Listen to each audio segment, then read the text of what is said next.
always hung out with the girls. Always hung out with the girls. Always hung out with the girls they accepted me.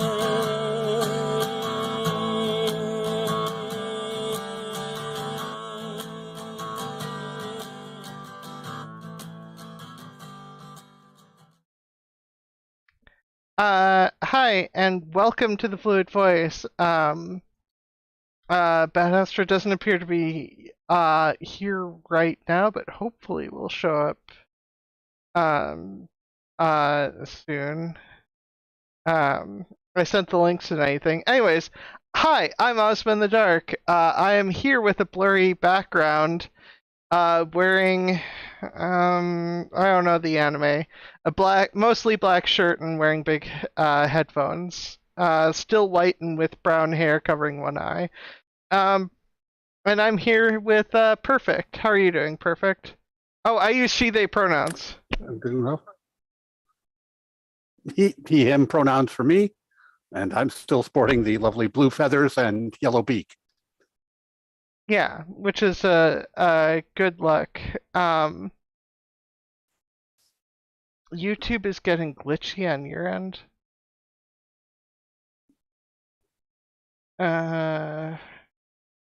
Hopefully that's not. Hopefully that's not with relation to streaming on my end. Let's see if I can tell. Let me go. I don't think I'm having a problem on my end. Let's try full screen. Yeah. Okay. But yeah, we're here. Today's topic is LGBTQ and science, and I know we were going to talk with Bad Astra, and we might still, if Bad Astra shows up. But until then, as for Christy, I don't know Christy's current situation, but hopefully it's fine, and I wish her the best. Yes, as do we all. Yeah. So I guess where to start? Well, I start out on this with a candid level of ignorance. I don't know that much about it. I do recognize that I think I know a good deal more than the average person, as I am continually confounded by things that average people that I consider to be reasonably bright, but some of them have managed to swallow some medically impossible things. And that Wait, are you suggesting that some people have seemed to make arguments that women don't have muscles? Yes, that kind of that kind of thing. That it's a lot of it centers around the thing in sports, and that was one of my better lessons in life when I spent a good number of hours trying to develop enough expertise in sports medicine to have a relevant opinion, and realizing that I was probably 20,000 hours out, okay, from having a relevant opinion on the subject, and realizing I was just getting close enough to know that I didn't know nearly enough and wasn't going to know enough. I wasn't going to be putting in the time. I wasn't going to put in 2,000 hours towards learning this. I was, I mean, I was very far away from having all the information I needed to be able to speak with authority. And so I in the same around that whole subject, I just go, I'm going to let other people tell me. Well, and the thing is, there's experts on the whole situation who have made obvious decisions um and honestly, there are so many variables when it comes to sports that in my opinion, the results in sports are all you nearly need for that. That's just my opinion, though. Yeah, and that if I saw the statistics of, I'm just trying to, I could doubt the experts if I went, I wanted you to be working out how to have trans people participating in sports, and they're not. So what's going wrong? And I equally could go, oh, I think you may have made a mistake here, in as much as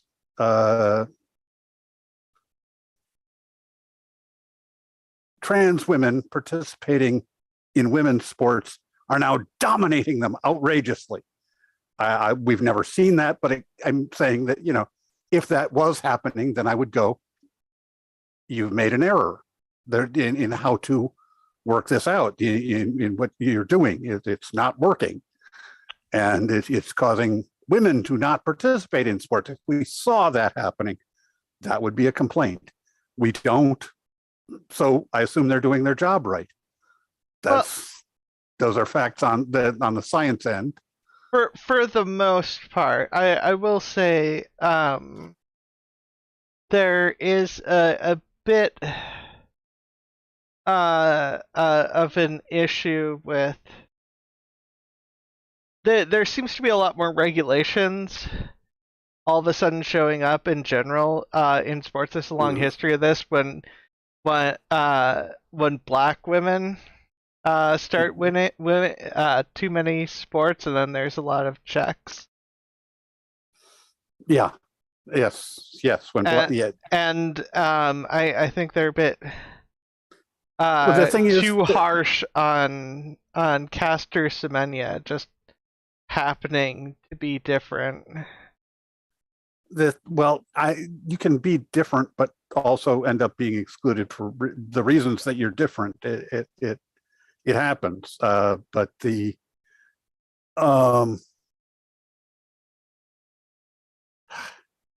I mean, you would have to have I don't think we're seeing enough trans people participating in sports, but we're seeing more, and more is good. The problem I think that we're always going to face, and why you're always going to see for a while at least, a future, it will be a long ways in the future where it will even out, is it's the dancing bear, and not everybody wants to be the dancing bear.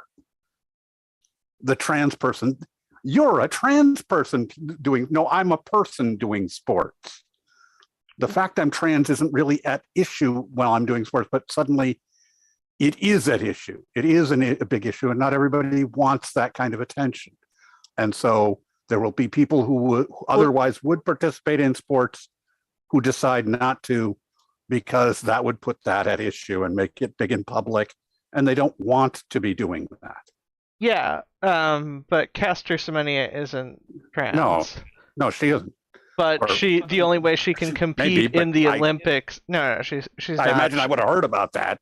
I guarantee you she's not. But because of her body's natural testosterone level, the only way she can compete to reduce her testosterone. Yeah.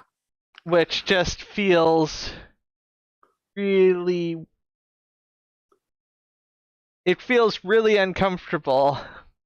It doesn't seem right to be like, oh, your body's too different, because like everyone in sports who hits like a certain level, their body is different from the average person's.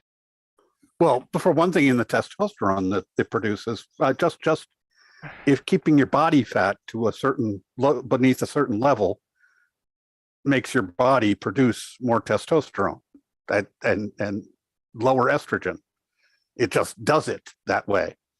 That it's partly that it's not just a product that works. It's the dog wagging the tail and the tail wagging the dog. Okay, that it works both ways. Uh, And that this is one of those things where if you are naturally inclined towards lower estrogen and higher testosterone, you will tend to store less body fat. But equally, if you force yourself to store less body fat, you will produce more testosterone and less estrogen. yeah. M mentions a new quote unquote concern I saw was girls being quote unquote terribly overwhelmed by size or height of trans women, which nobody is. Like, sure, the average trans woman is probably taller than the average cis woman. However, if we're talking about sports, there's plenty of cis women who are like, the chances of height even being that big of a difference is not necessarily that high. Like, I'm 5'10". Gwendolyn Christie is 6'2". I don't think Gwendolyn Christie is going to be intimidated by my height. I don't think Sigourney Weaver, who's 6 feet tall, is going to be intimidated by my height. I don't think, there's plenty of other women who are not going to be intimidated by my height, and I don't think either of those people would be intimidated by my quote unquote size. Wait, I set this on blurry, but look at this massive arm. It looks, I look so bulky. Yeah, that I don't think that's really in sports medicine. I like I said, it's the only one of these subjects I'm going to have anything to say about. But it's tennis. Men have an advantage in tennis because of strength, and their serve is just a teeny bit faster, and it means that you have to have men's and women's tennis because men are just, it's a thin margin, but the margin exists, and it would mean that no women would be champions in a mixed league, and that women would beat some men, that is for sure. But in a mixed league, there wouldn't be, the champions would never be women, and women would be disinclined to participate. And so we need to have separate leagues.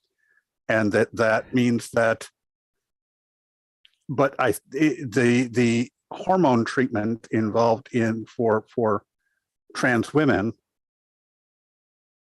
would mean that advantage would disappear quickest, soonest. It's not a big deal. I mean, it would be gone very quickly. That's my 1 to 2 years opinion.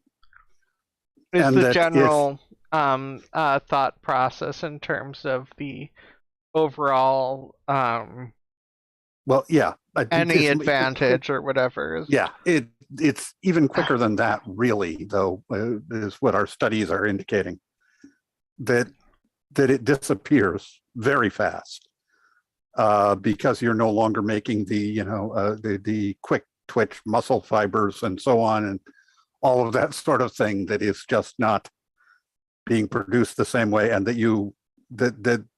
is the telling difference. Basketball height is a big difference, and people get all wrought up about the height, but I'm willing, if whatever the experts say is my opinion at this point, I go, if the experts say, no, it's all evened out. We got this locked. It's not a problem. Well, yeah, and yeah, you have like, if you're talking about basketball, it's also like height is. I see that as being a big deal, but may not be. Depends on the position. So a lot of basketball has been. There's been a lot more focus on 3-point shooters. Like, Steph Curry really made an impact in how basketball is played, because if you have to worry about people who are really good at shooting 3-pointers, then the defense needs to get stretched out further than it normally does, which changes how the game is played, and especially against Steph Curry. If you can't tell, I'm still a major Steph Curry fan, but like, centers in the WNBA are like 6'8", 6'9", 6'5" to 6'9" or whatever on average, something like that. And most men are not that tall. Most men are not tall enough to be centers, good centers in the WNBA. Like, height makes the biggest difference there, although, power forward and some difference with power forwards and small forwards, but if you're talking about like point guards or shooting guards, height doesn't make as much of a difference. Point guards especially, because I think there's like in men's NBA there's like a 5'4" point guard who's really good. Like you can do really well as a point guard and not be excessively tall. Steph Curry is like 6'2", 6'3". No, I think Steph Curry's 6'3", maybe at most 6'4". Which is not a super unusual height. Yeah. Wait, why are you implying all athletes are physical outliers? Yeah, I mean that's kind of the case. Well, no, not all athletes actually. But most athletes. If we're talking about esports, things get a little more complex, because then you get neurological outliers, potentially, when it comes to esports, because the right personality to study a video game that much. Yeah. So it wouldn't surprise me if most esports players who are top tier esports players are probably neurodivergent. Would be my guess. Just in general. Based off the type of practice. I could be wrong. I mean, that doesn't seem like. I mean, LeBron James has whenever you hear LeBron James speak after a basketball match, like he goes over everything that he can like go over everything that happened, like just from memory. LeBron James is ridiculously smart and talented. Also does advocacy. Also ridiculously focused. He's a very focused individual. Yeah. And he's 6'9" and in good shape and practiced a ton. Now, if we're talking about physical outliers, I don't know why I'm stuck on basketball, apparently. Because Wilt Chamberlain is definitely a physical outlier. Like, because he was like, what, 6'11" or something, and played the entire match through, which means he didn't get muscle fatigue in the same way most people do. Because the taller you are, the more muscle fatigue oftentimes people get. So that's where height starts to become a disadvantage. Oftentimes, unless you're like Wilt Chamberlain and do that and then go and exercise after that. For fun. Yeah. And that's the but I was going to be saying that people will get brought up over. I have an idea that height is a big deal in basketball, but I have to accept that if sports medicine says, yeah, we've worked that out, I have to accept they're the experts. And I have to just accept that they've worked that out, that's what matters. There's also the example of the guy with who was an amputee who had the ski-shaped prosthetics that he ran with. Yeah. And the Olympics said that they were an advantage, and then he managed to make his case to them, and that they were as big a disadvantage as they were advantage, and in total they were a disadvantage. I thought it was I didn't think it was the Olympics. I thought it was the Australian league or whatnot. Okay, I thought it was an appeal to the Olympics, but maybe it was in the Australian league. I could be wrong. I've gotten my facts wrong. I could be wrong too. That's just my memory of it. I know what you're talking about. And that made the case, and that it was that, yes, in a straight line, I'm not having to send blood to my legs. So there's an advantage to be had there. But that when it comes to cornering and all the rest, and since we run on an oval, a lot of this is going around in a corner, and I'm losing energy there.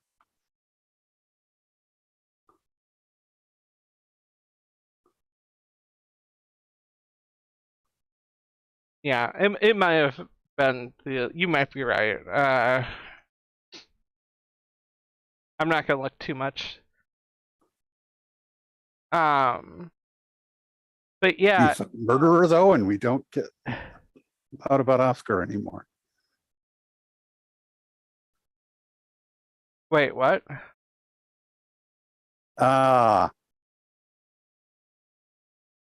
Wait. I'm reading. Yeah, I know. I'm just. Emily Chambers, Dennis Rodman. Oh.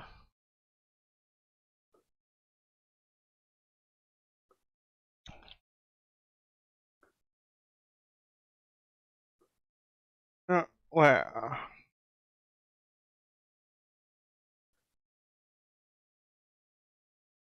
Yeah. I don't remember that about Dennis Rodman. Anyways, I'm not gonna worry about it. I guess Oscar may be the guy with the. I don't know which Oscar that is.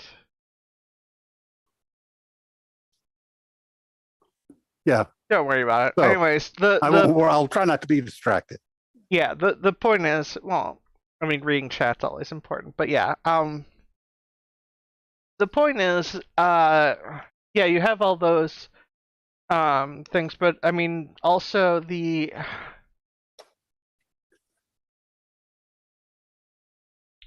people seem to think that various aspects of physiological aspects of what it means to be human is immutable. Essentially, biological essentialism is a big thing, which yeah, it's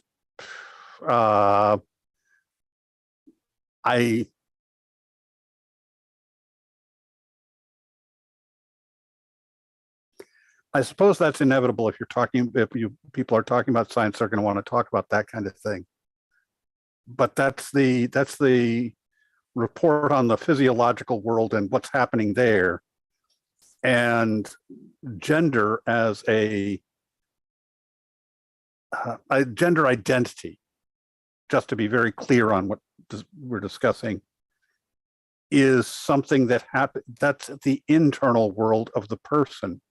And when they tell you what's going on in their internal world, they are the premier expert on what is going on in their internal world. It takes a lot of evidence to try and doubt that they are giving you the right report. Yeah, Oscar Pistorius, but whatever, the runner. Yeah. I forgot about that. Okay. The amputee runner. I forgot about that. Claimed his disability as a contributing factor. Okay. Yeah, some people are awful. Well, I'll look into that and put it in my fun facts file. Yeah.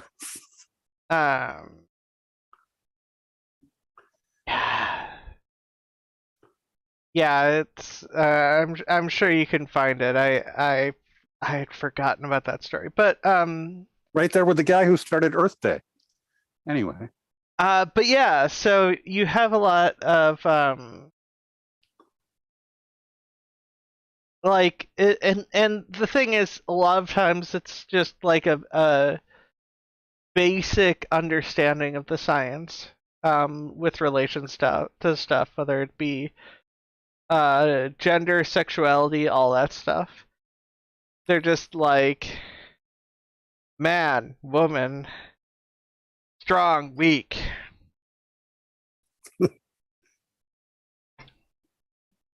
Well, I mean,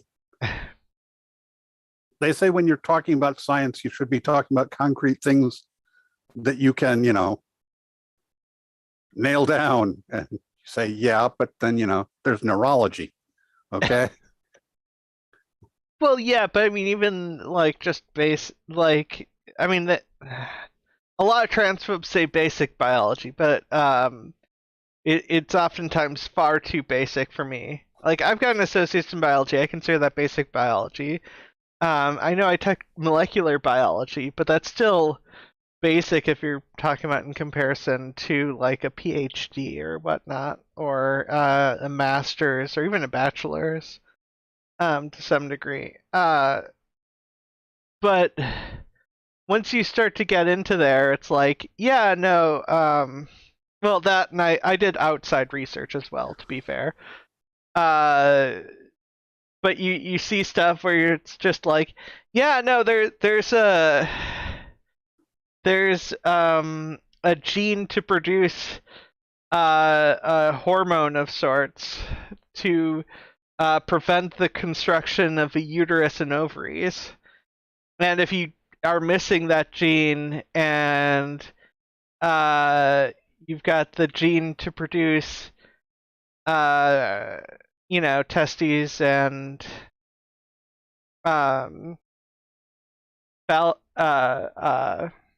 penis or whatnot, then you produce both. Like it's very little genetics in terms of the differences, and a lot of it's like the Y chromosome is just like the X chromosome, except for like a couple of changes. Less backup for color vision. The ability, the thing preventing the creation of the uterus and ovaries, I assume that might be Y chromosome. It might not be. That's the other thing. Like, so many things are in so many chromosomes. It's not a simple nothing is simple with that stuff, and obviously because hormones work, that usually means that the hormones are just activating genes that are already there to do all the other stuff. So, Yeah. Well, it's my favorite method for explaining it to people is the blood typing. Everybody's done blood typing. You know how blood typing works, right? There's positive and negative for the Rh factor, and then there's the A and the B, and there's A, B, and there's O, and there you go. And we can type everybody in the classroom this way. Look, we'll all have fun. There are 26 different categories for blood typing, and that's just the first phase. What they introduced you to was the grammar school level. This is introductory to bloods have types. And when you're talking genetics, you have gotten the grammar school level education in it. There's boys and there's girls, and we can sweep everybody and so on. But that isn't, you haven't got into the fun part. You are far from it. yeah. And it's more complex than you know, and there's more variables than you can imagine. There's a lot of variables, but that's just talking the raw physics part, where you're talking about the biology and the science. And my point is always, if you're talking about the biology and the science, you're just in the wrong category. What we're talking about is identity and stuff that's going on in the head. And Well, yeah, and a lot of times they don't want to talk about that stuff because a lot of identity is essentially categorization. People can self-categorize by what they know about themselves, or if you have oftentimes a very conservative viewpoint, you have leaders determine what you should do effectively because they know Right. better. They know who you are better. That's the worst of them's attitude. That they know better than you about who you are, and that's factually not true. yes. But you see, at least then the person is saying that they do think it's a decision. They just think it should be their decision. And you go, why do you think that other people's gender should be your decision? Because well, and then you get into the science, and then you just are like, well, yeah, but realistically, you don't do that, and nobody should do that. People shouldn't be checking other people's genitals randomly, and doing blood testing, complex blood testing, waiting a couple days, before being able to say hello to someone and get their pronouns correct. Yeah, well, a lot of people have never had their chromosomes checked. I mean, that's pretty. Yeah. And I mean, it would be costly. It'd be a pain in the butt, and yeah, it's. There was a woman who she ended up getting her chromosomes checked because her daughter was having trouble getting pregnant and had her chromosomes checked, and they said, really?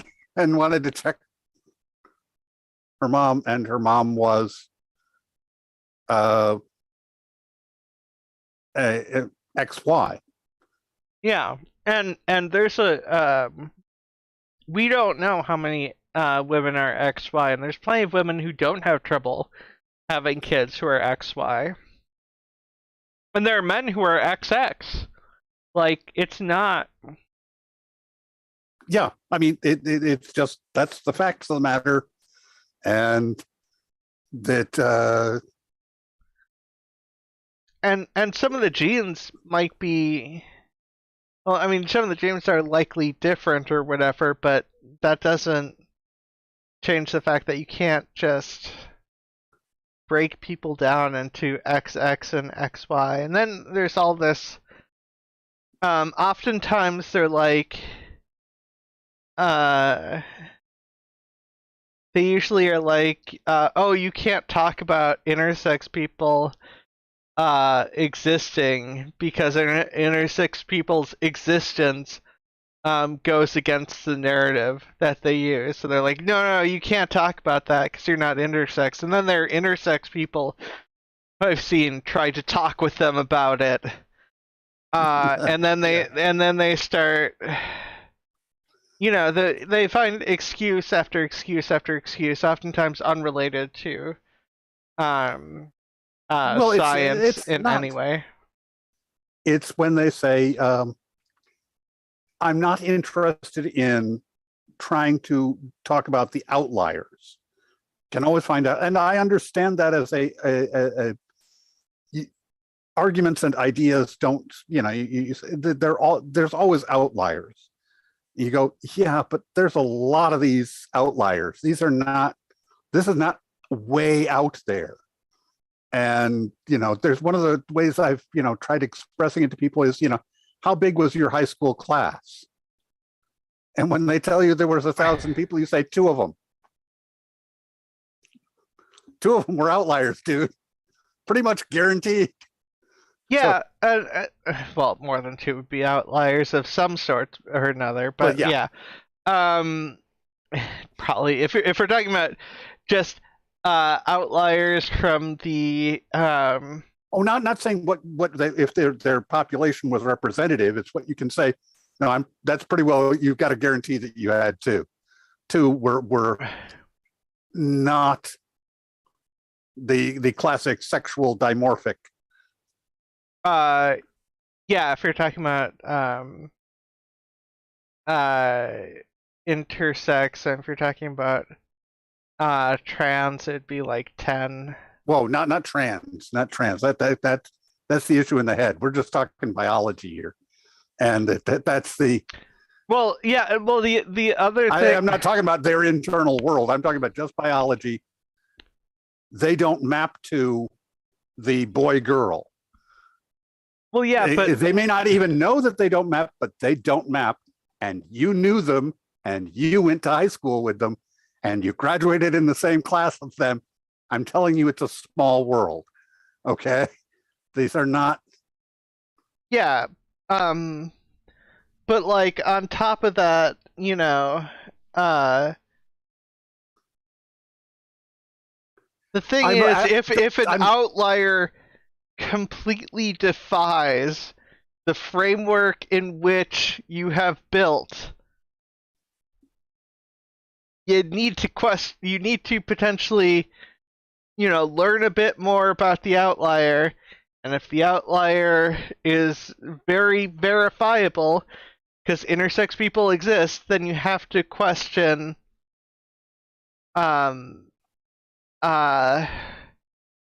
yes, aspects of the framework, because they literally can't exist in if there are people who can't exist in the framework you have built, those outliers matter a lot, because if they're not possible, then your view of reality has deviated very far from reality, since those people really exist. Yes. You're not describing the whole of reality. What I was trying to point out is not based on a plea for human dignity, but it's instead the practical thing of trying to make them realize that when they say outliers, they think they're trying to say foreigners. Nobody who lived in my hometown, so on and so forth. You think, no, these were people you were friends with. I'm telling you, they exist. They're there. Yeah, I mean, yeah, no, that is, yeah, that's true, because you are correct about the foreigner type aspect, and then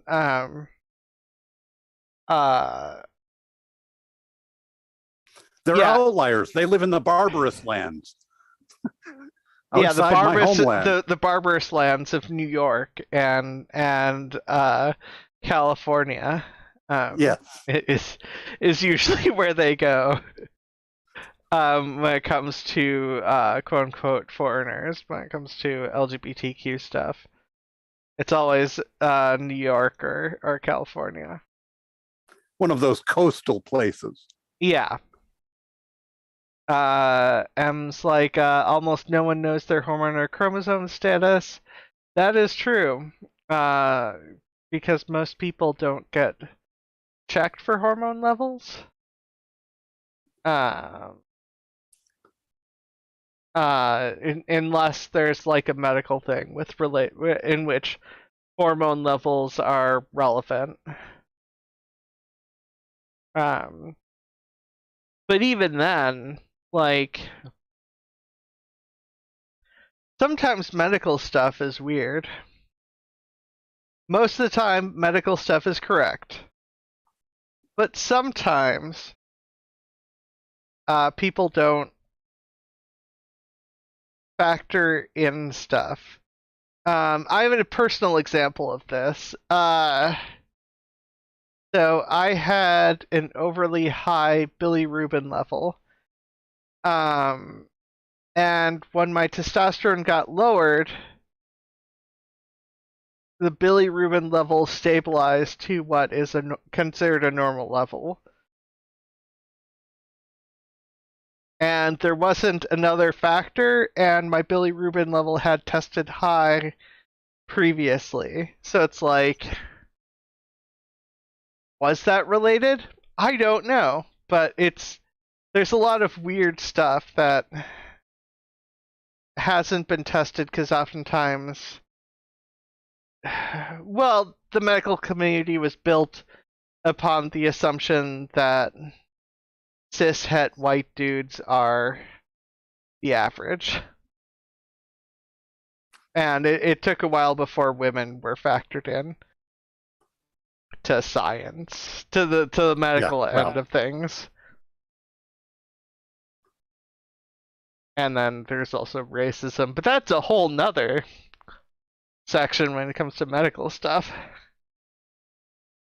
M also points out, just because you didn't recognize outliers doesn't mean they weren't there the whole time.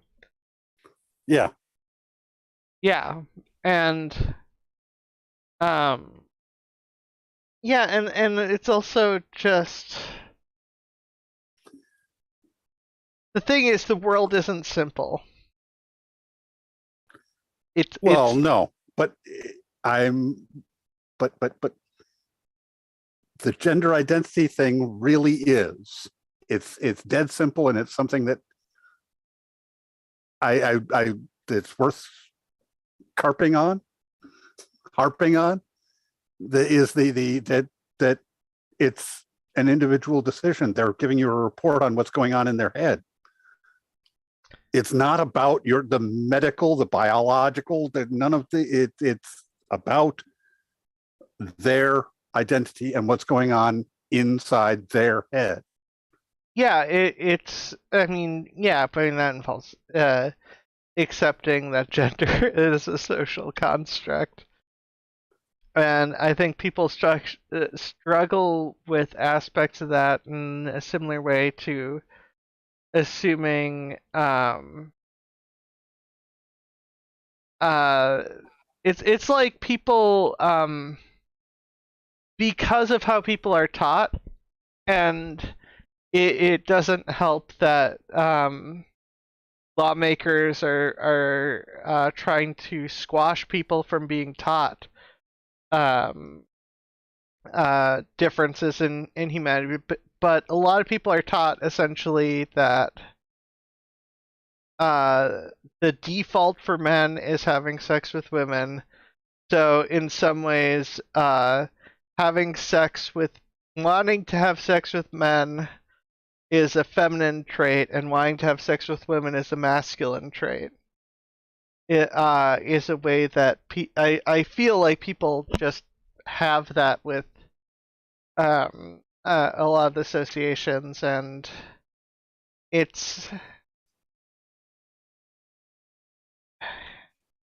stuff isn't that simple.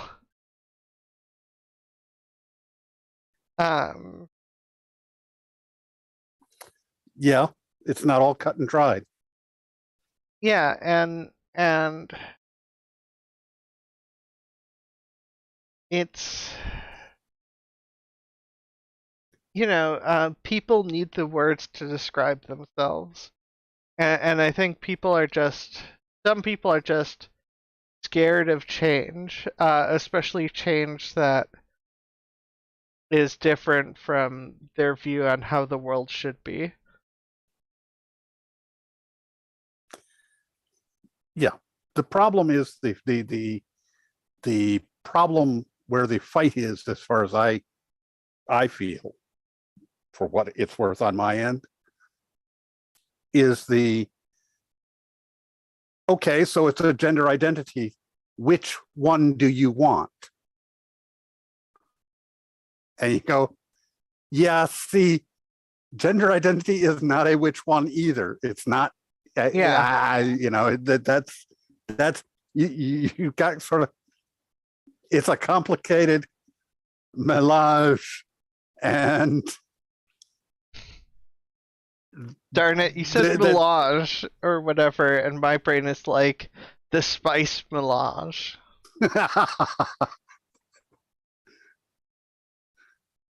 And that it's this complicated thing, and that, they're allowed to order a la carte. They don't have to be picking things that match your signifiers. You see certain things as signifying certain other things, and that's just cool because that's how things have worked out for you, and it's a useful pattern-seeking thing to do in order to find and exploit resources. But it doesn't mean that you get to govern other people's lives with it. Well, and the other thing is, like, cultures should be open to change, and not every culture is the same. And so, like, a good example of this is two men holding hands would be seen as, here in America would be seen as two men who are in a romantic and sexual relationship with each other. In Saudi Arabia, just friends. Like, the thing is, it's not even throughout the world, people there's so many different identifiers and expectations. They're just different depending on how where someone grew up, and if you're going around dictating how other people are, you're saying that culture is perfect the way it is now, and we shouldn't ever change that. And I have a problem with that way of thinking. Yeah.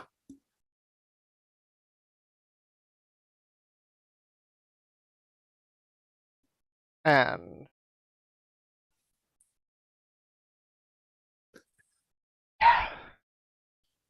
yeah, those are all the little social norms, and those sorts of things are all little cues and clues and so on, like you were saying, that where you could be very wrong if you're looking at a different culture.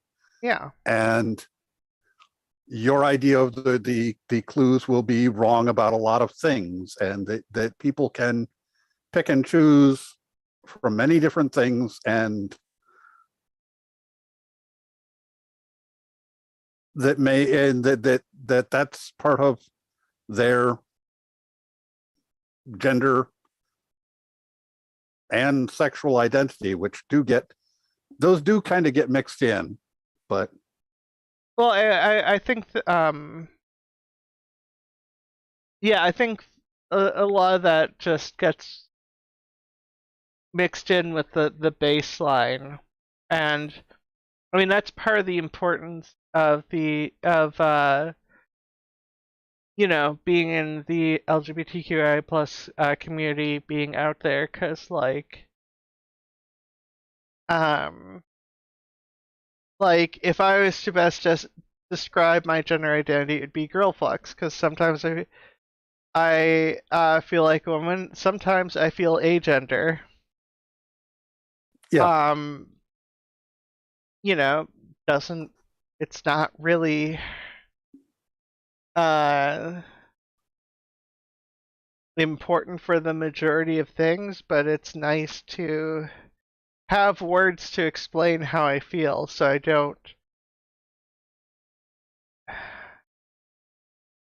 don't feel like I'm the only one. And when you're talking about any outlier, it's easy to become in a situation to end up in a situation where you feel very alone to some degree. Whether it's due to like asexuality, aromanticism, a gender, gender fluid. Like a lot of this stuff is just people doing their best, and even that, like on top of that, depending on the society, like there's so much of society that's like two people should be in a monogamous relationship and have 2 to 3 children and live in a home and all that stuff. But if you don't want that, it's easy to think that something's wrong with you. Because you're different and you're not shown that being different is okay. Certain differences are viewed as okay, some aren't. Yeah. And I think that's just probably one of the reasons for the factor of why like kids who are LGBTQIA+, Yeah. living in an accepting home are in a much better psychological state. Yeah. Something about not dealing with the excess trauma or risks of being kicked out or and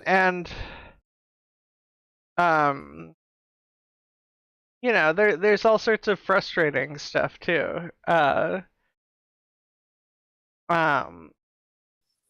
Like, well, they're weird assumptions. No matter which part of LGBTQIA+ you are, there will be assumptions with relation to which one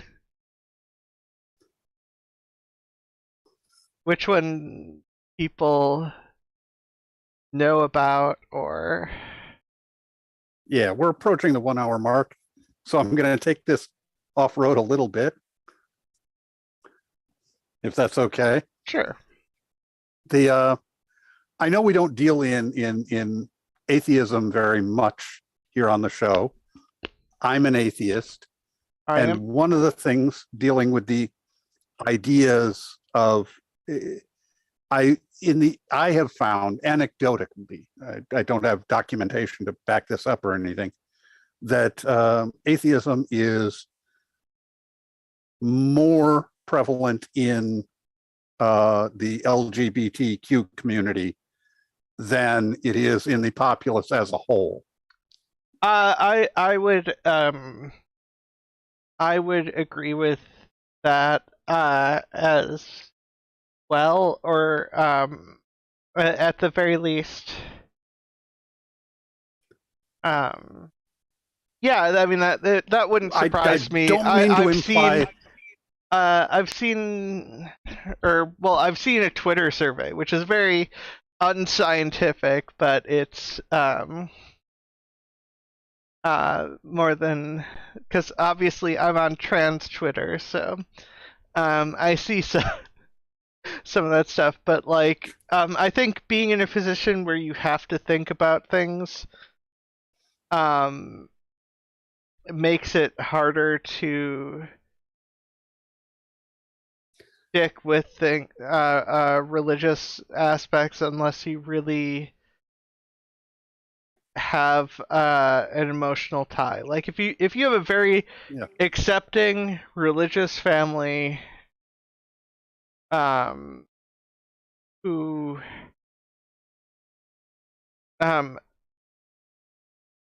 that you might associate that religion with the acceptance. Like I mean, but like even with some of that stuff, I feel like if you read religious stuff and you see all the contradictions, I think it's harder for people to care about religion that's tied to it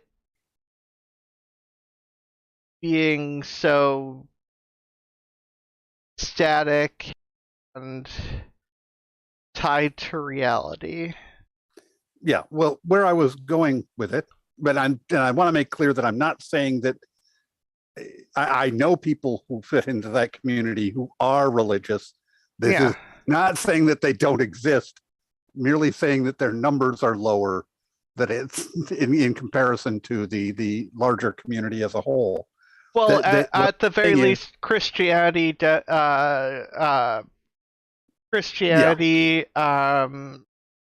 Judaism, and Islam, I think, are lower. Although Islam might be less so. I'm not sure. But like, you also, I think there's a high there. If I were to guess, I would guess there's a higher rate of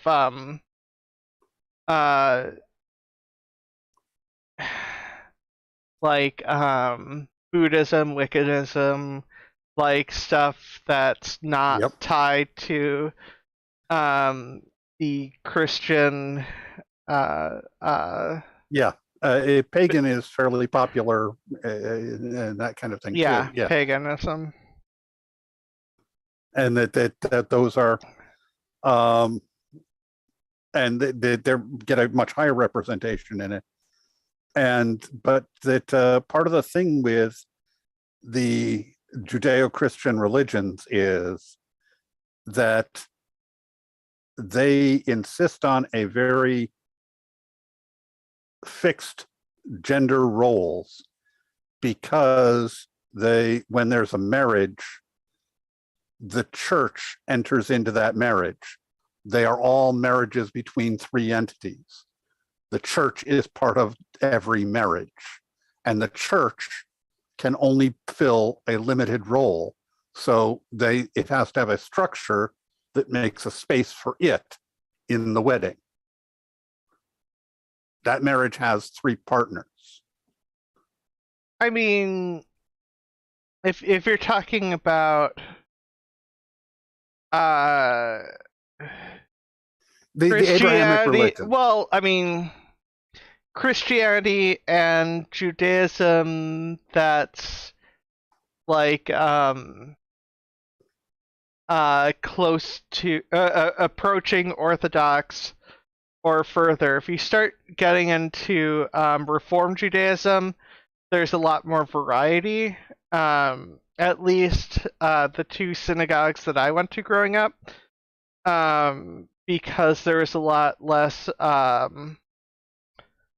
push for some of the values, and there was a lot more. A lot of the push was with relation to culture and the cultural trauma and learning Hebrew and stuff like that. So I mean, there's a reason why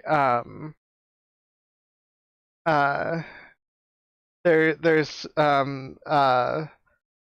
Reformed Jewish organization, well, largely Reformed Jewish organization against the ICE, and because of, not wanting to repeat the Holocaust in America and wanting to stop it before it gets there. And yeah, it's. But yes, I agree with you for the most part. Yes. Yeah, and that's well. What I'm saying is that they tend to view the world as being as part of their beliefs is to create rigid gender roles, and there's a reason behind it in their practices, and that can create some of that alienation and problem for people, and for their insistence that the world just is that way. That science has to bear out their belief that the world is made to have no, and that it's all these two roles and it's bound by your biology.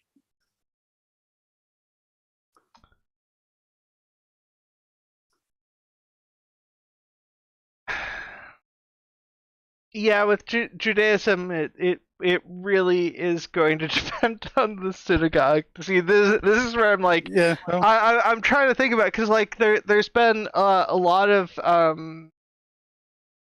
views on stuff in Judaism involves interpretation of the text, and that has changed over time, which makes it so it seems like a lot of aspects of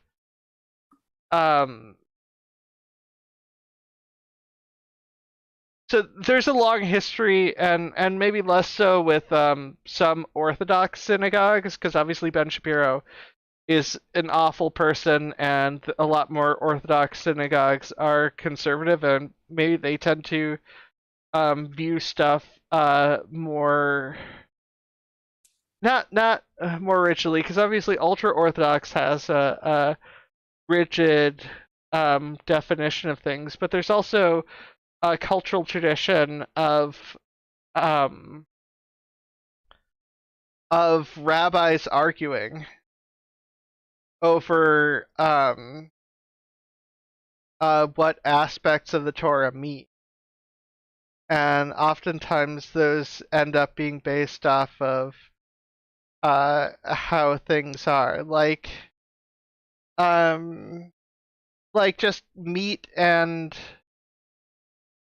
dairy in terms of what's considered treif has changed over time. Eggs aren't considered animals, so they don't count unless there's a chicken inside them, or like a baby chicken inside them. But if there's no yeah. baby chicken inside them, they don't count. But if we're talking about like chicken and cheese or whatnot, so there's some rabbis who have made the argument that like you don't eat cow with cheese with cow with milk, cow meat with milk or cheese, because those two things came from the same animal. So if you go by that reasoning, chicken and cheese is not treif, but cow meat and cheese is treif. Now, certain rabbis have generalized that, so the average rabbi is going to consider chicken with cheese to be treif because of the mixture of dairy and meat.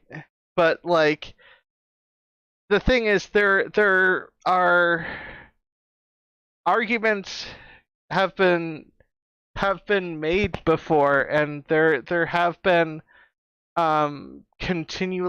continual changes over time that have been a bit more overt and not trying to go back to how things are in certain parts of Jewish culture. But to be fair, also, I was raised Reformed Jewish with a church, the first church in America with a lesbian rabbi. So, my views of Jewish culture might be based to some degree off of aspects of that. That being said, there is also the general culture. There are certain aspects that are very, very much not Jewish, very, very Christian, and also Ben Shapiro pisses me off because I don't think that Ben Shapiro's attitudes are shaped by his faith very much at all. well, he follows certain rules, but his attitudes are very much what was it that I would say he would probably so when you're having I can't remember witch festival. This is what I get for not being a practicing Jew.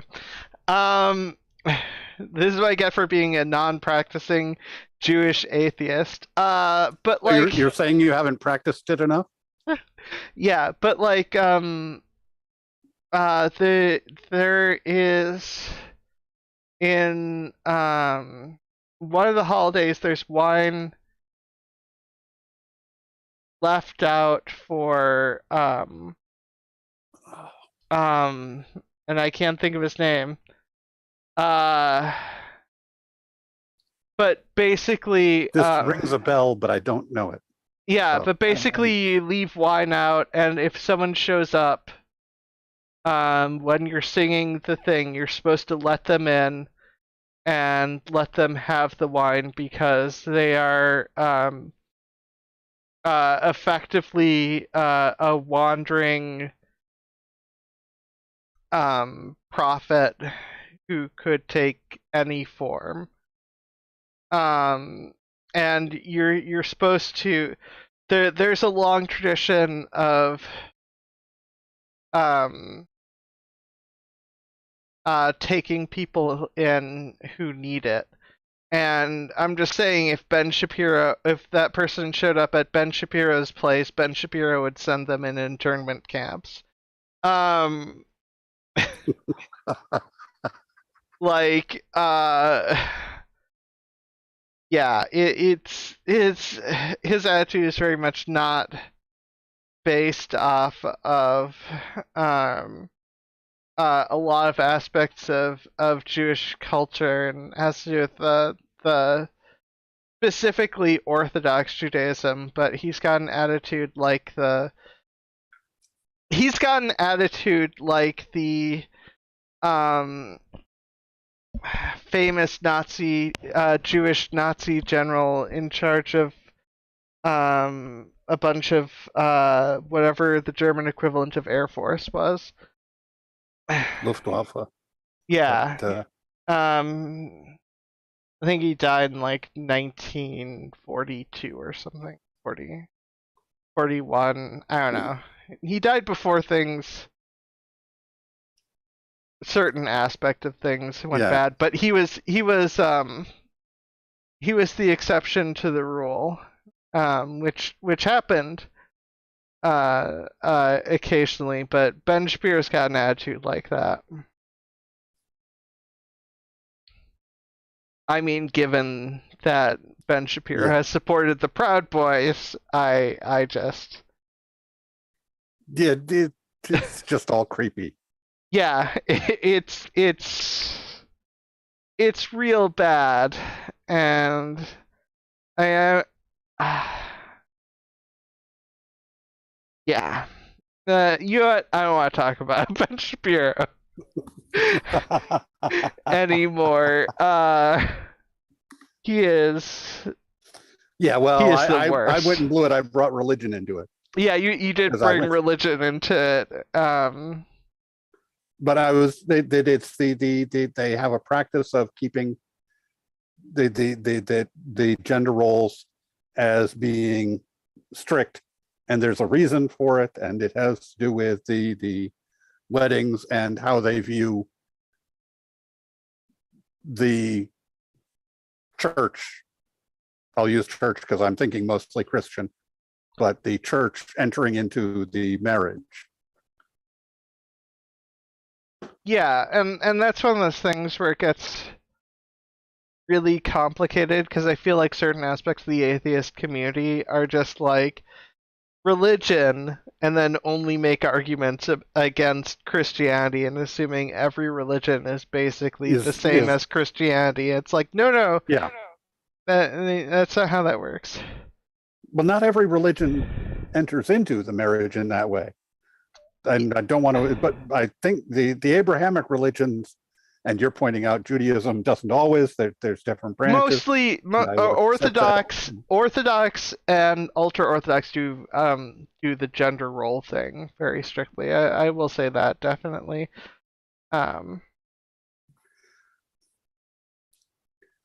And but the Abrahamic religions, that's generally a part of it, is that a marriage is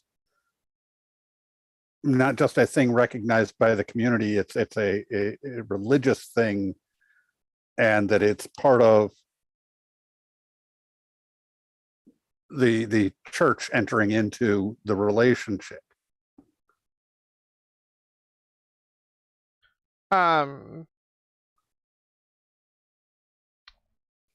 Yeah, probably. I don't know much about Islam weddings, because I would assume Islam would fit into that as well, technically. Yeah. And I don't know enough about Islam weddings to make statements about that. But yeah, I get what you mean. At the very least, with Christianity and a large chunk of Judaism. Yeah, and that's part of what you're fighting against when people want it to be clear, definite, and these particular roles, and that it's determined by biology. That all those things are important to them. And when you say that just isn't really the case and never really has been, it's disturbing to them. Yeah. Yeah, it might just be too much. I don't know. I never know with people sometimes. Well, it's where they're going. Gay marriage is a threat to marriage.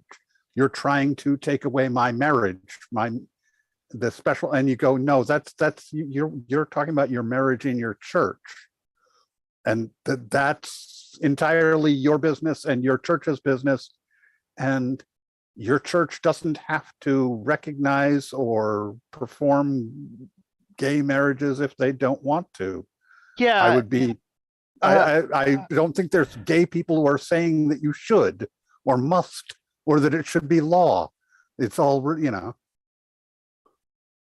Well, I mean, the legal protection is important for Oh, no, class-based society. That's legal protection for the person, the gay person who's gotten married. Yeah. They got married, but they're not saying that your church has to perform their marriage. Oh, yeah. Sorry, you brought law into it, and I got confused there for a second. But like, yeah, no, I've heard that argument from a lot of conservative Christians, and some conservative Jewish people who seem to love conservative Christian viewpoints, but I'm not. I don't know enough about what sorts of arguments are made when you have certain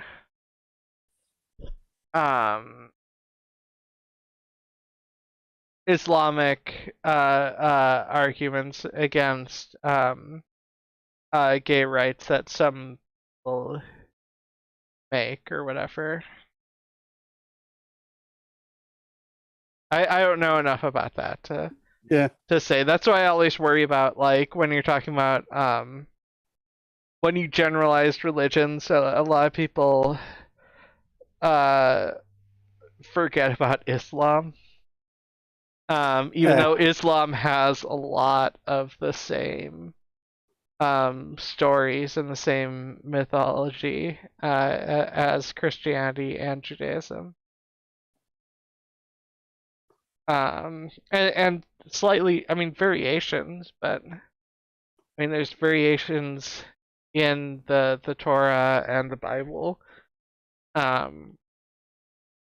with relation to the old enough stories, like you know, what happened to Miriam, I think, is different, and At the very least, I think it's different in the Torah versus the Quran. Oh, the idea of biblical marriage is only one man, one woman is so silly to me. You have a culture. Culture is. I mean, that's the other thing. Like, culture affects how people view things. Some people are averse to any translation of the Bible but the King James. And the King James has some blatant mistranslations. Looking at you, Lucifer. But they've got some. Because Lucifer only shows up in the King James translation, and it's like a Greek or Latin word. And if you look at the breakdown, they're not talking about a person, but that's a whole nother story. Yes. The King James is, in fact, it's really fairly horrible. It's not even a translation; it's a compilation. It's kind of an adaptation. It's at minimum, polygamy was highly biblical. Yes, monogamy is not something that started until much later.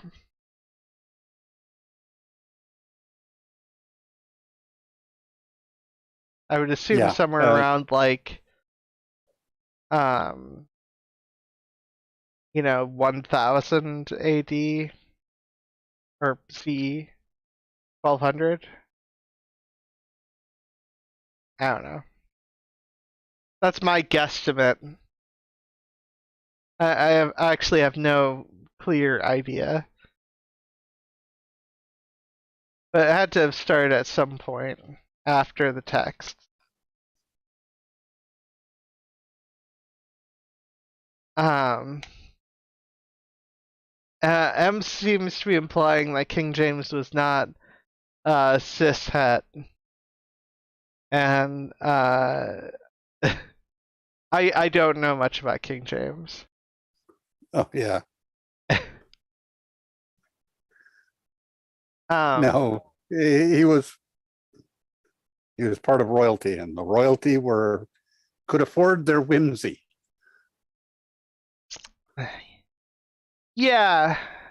I mean, they still had to put on the face, but yeah. No, they didn't really have to anymore, as they proved over and over again.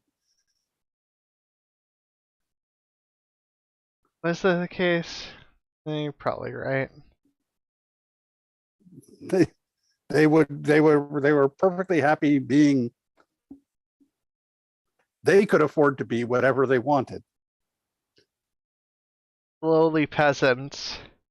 They were required to fulfill, in many cases, their duties as a monarch, or yeah, because you have to buckle down and produce an heir. Either sleep with a man or sleep with a woman, or whatever it is you're supposed to be doing. But you need to. Oh, King James had male consorts. Yeah. I think. Oh, yeah, now I can't remember. There's like a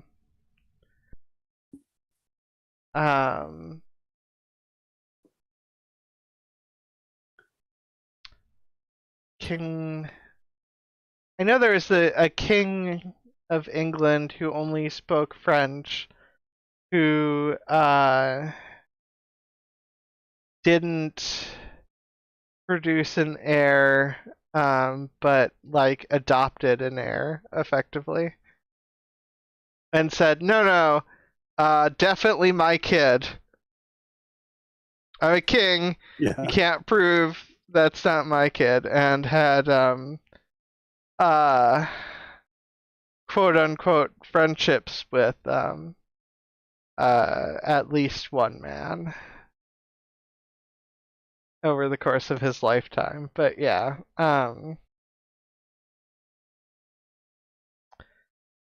Yeah, well, there were among royalty, there were many marriages of convenience where men and the woman was not interested in men and the man was not interested in women, and that they were married for the conveniences of the state, but that it didn't have a lot to do with each other, but they did make arrangements whereby they produced heirs. Yeah. Well, we are But approaching the end. If you enjoyed this, hopefully it didn't manage to tie it back into science at all. We need to science 3 and minutes. philosophies are different. Science and philosophy is different. I mean, to be fair, there's a philosophical groundwork for science which involves facts and logic, things that some conservatives like to say and never use, and some atheists only use with regards to religion and nothing else. But I know I lost my train of thought. Damn, because it sounded like it was going someplace. I know. No, I'm good at that. I'm good at making it sound like I'm going someplace. But honestly, I'm just spitting random stuff off the top of my head. It's my secret talent.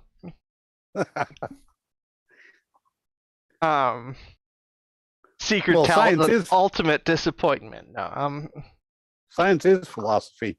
Everything we understand to be science today was termed experimental philosophy, the sort of philosophy one could pursue through experimentation, through running experiments. Yeah. And hopefully I'll figure out what happened in terms of I don't know what happened with Bad Astra. It's hopefully I didn't screw things up. Hopefully it wasn't something about. Hopefully it wasn't something with relation to me mentioning Doom Too Late. I don't know. Maybe something came out. Maybe. Lots of maybe. Yeah. Hopefully we can get Bad Astra on later. And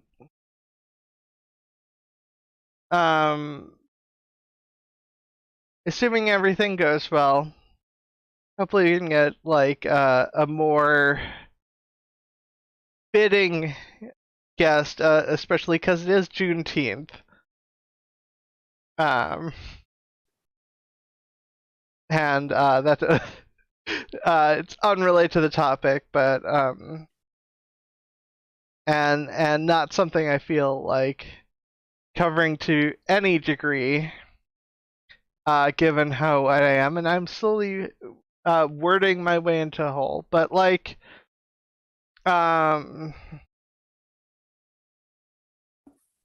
yeah. Okay. I do my best to reach out. Which varies. What my best is varies. I'm just keep going down a hole of depression. Perfect. Where can people find you? People can always find me here, and they can listen to what I have to say a lot here. And then there's the Discord, both the Fluid Voice Discord and the Rumpus Room. Yeah. Which they can find the Fluid Voice Discord, then there'll be a link to the Rumpus Room there if they're interested. And either place, if you just at me, it works as a summons. It's like the genie. Yes. And Perfict also secretly has the superpower to give you 3 wishes. Unfortunately, they can only be granted through the power of imagination, but there you go. I don't know where I was going there. You can. I'm still Ozma in the Dark. You can I'll have to fix this title when I get back home. Since Bad Astra was not able to make it for some reason. Sorry, I got distracted for a second by the kitty. Anyways, you can find me on Twitch, streaming League of Legends from 4 to 6 p.m. Eastern. Is that 1 to 3 Pacific? I don't have the links that I used for news, so I won't be able to do Rainbow Shelter news this week. But sorting out all I needed to stream, because I didn't think I'd be able to stream at all this week, but I should be able to stream League of Legends on Twitch today, or not today, tomorrow, the day after, and the day after that. And there probably shouldn't be hopefully I can set things up so there won't be interruptions in the future, since I'm going to take care of cats on a different week in the future. But outside that, you can also find me here, and I hope everyone had as good a time as possible, and your voice matters, your life matters, and you matter, all of you. And also, also true for Christy and Bad Astra. Everyone.